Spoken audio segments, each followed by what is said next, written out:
Hello, my name is Robert Barnes, and I am a physics student at Washington High School. And recently in physics, we learned about sound and sound waves. So today, I would like to teach you about the concept of sound waves. Now, in order to understand the concept of sound waves, we need to look at three things: the brief history of sound, how a sound wave works, and how we use sound waves today. So, years ago, people wanted to know how sound waves were created and how we were able to hear them. So a man by the name of Galileo Galilei discovered how the frequency of a sound wave. So how he did this, he took a chisel and a brass plate, and he hit the brass plate with a chisel, and it would vibrate. And now he was able to take these vibrations of the plate to create a visual of the frequency of a sound, basically. And then later on, Leonardo da Vinci figured out how a sound travels. So he discovered that sound travels in a wave, not in a straight line like we always thought it would, thought it traveled back then. And then we have Martin Masson. He measured the speed of sound for the first time, particularly through the air. So he measured it to be around 330 meters per second. And then later on we had Robert Boyle. Now Robert Boyle discovered that sound must pass through a medium in order to be heard. And a medium is just anything that has molecules.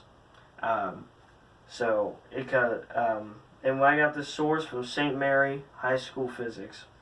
So now I'm going to teach you how a sound wave works. So sound waves are actually longitudinal waves. These are waves emitted by a vibrating source that collide with neighboring molecules to be heard. So I drew this little graph here on this little whiteboard. So right here we have a transverse wave. Now this isn't a sound wave, this is just what we think of when we think of waves. But actually what sound is this right here. So this is a longitudinal wave. So we have areas of decompression. This will be when the sound is at its lowest point. And then these compression zones be higher frequencies, so higher sounds. So it'll be low, high, low, high, low, high. And that matches with the transverse wave, so when it peaks on the transverse, it's going to be at its highest point for the longitudinal wave here. So, now that we know that, I got this source from VU textbook Master Math Essential Physics Chapter 13. So, now we got to talk about the sound speed, the speed of sound, and how it is affected by the density of a medium. So, density is very important when it comes to the speed of sound.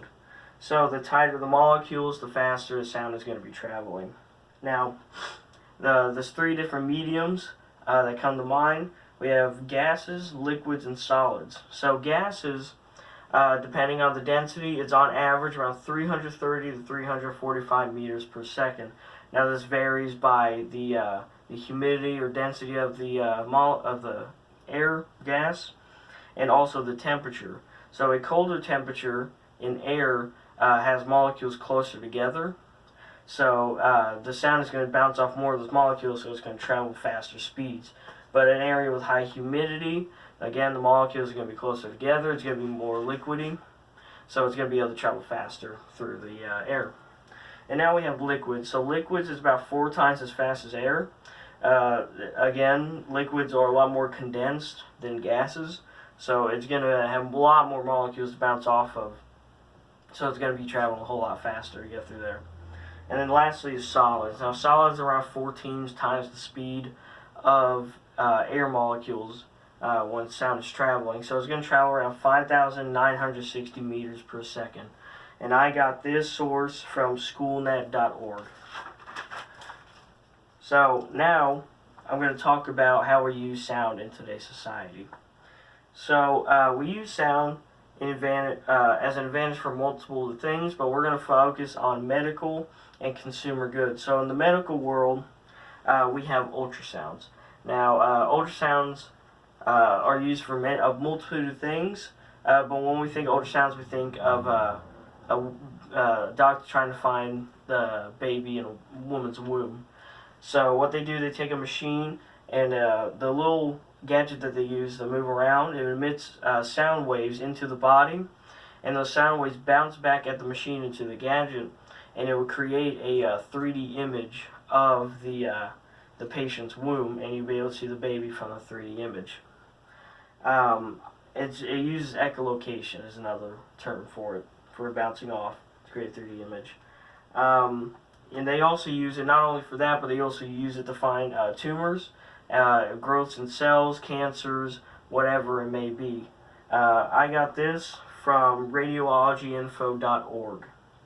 Now to consumer goods. So there's a lot of consumer goods that have sound, that like microphones, speakers, computers, phones, whatever it may be. Like those are necessities that have some sort of sound system in them.